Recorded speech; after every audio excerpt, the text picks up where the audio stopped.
Breaking news చూస్తున్నాం. Governor Tamilisai Soundararajan మరోసారి ప్రత్యక్ష రాజకీయాల్లో కీ రోల్ పోషించబోతున్నారా? రాబోయే పార్లమెంట్ ఎన్నికల్లో ఆమె తిరిగి ప్రత్యక్ష రాజకీయాల్లోకి వచ్చేలా ప్లాన్ రెడీ చేస్తున్నారా? తాజాగా తమిళిసై చేసిన వ్యాఖ్యలు అవుననే సమాధానమిస్తున్నాయి. ప్రస్తుతం తెలంగాణ గవర్నర్ విధులతో పాటు పుదుచ్చేరి లెఫ్టినెంట్ గవర్నర్గా వ్యవహరిస్తున్న తమిళిసై పుదుచ్చేరి ఎల్డీగా 3 ఏళ్ల పాటు పూర్తి చేసుకున్న సందర్భంగా తమిళిసై నిన్న విలేకరులతో మాట్లాడుతూ ప్రజాప్రతినిధిగా ఉండాలనే ఆశ తనకు ఉందని, లోక్సభ ఎన్నికల్లో పోటీ చేసే ఆలోచన ఉందని సంచలన వ్యాఖ్యలు చేశారు. ఎన్నికల్లో పోటీపై నర్మగర్భంగానే మాట్లాడిన ఆమె ఈ విషయంలో ప్రధాని మోదీ, అమిత్ షాలదే తుది నిర్ణయం అంటూ తన మనసులోని మాటను బయటపెట్టారు గవర్నర్. దీంతో నిజంగానే తమిళిసై పార్లమెంటు ఎన్నికల్లో పోటీకి దిగబోతున్నారనే, జరిగితే మరో తెలంగాణకు కొత్త గవర్నర్ రాక తప్పదనే చర్చ మరోసారి జోరందుకుంది.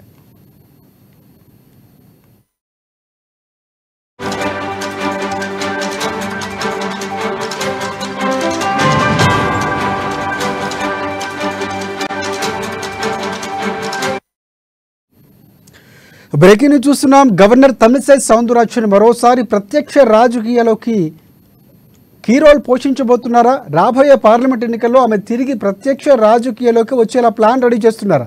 తాజాగా తమిళిసై చేసిన వ్యాఖ్యలు అవుననే సమాధానమిస్తున్నాయి. ప్రస్తుతం తెలంగాణ గవర్నర్ విలేకరులతో విధులతో పాటు పుదుచ్చేరి లెఫ్టినెంట్ గవర్నర్గా వ్యవహరిస్తున్న తమిళిసై పుదుచ్చేరి ఎల్జీగా కూడా 3 ఏళ్ల పాటు పూర్తి చేసుకున్న సందర్భంగా తమిళిసై నిన్న విలేకరులతో మాట్లాడుతూ ప్రజాప్రతినిధిగా ఉండాలనే ఆశ తనకు ఉందని, లోక్సభ ఎన్నికల్లో పోటీ చేసే ఆలోచన ఉందని సంచలన వ్యాఖ్యలు చేశారు. ఎన్నికల్లో పోటీపై నర్మగర్భంగానే మాట్లాడిన ఆమె ఈ విషయంలో ప్రధాని మోదీ, అమిత్ షాలదే తుది నిర్ణయం అంటూ తన మనసులోని మాటను బయటపెట్టారు. దీంతో నిజంగానే తమిళిసై పార్లమెంట్ ఎన్నికల్లో పోటీకి దిగబోతున్నారా? అలా జరిగితే మరి తెలంగాణకు కొత్త గవర్నర్ రాక తప్పదన్న చర్చ మరోసారి జోరందుకుంది.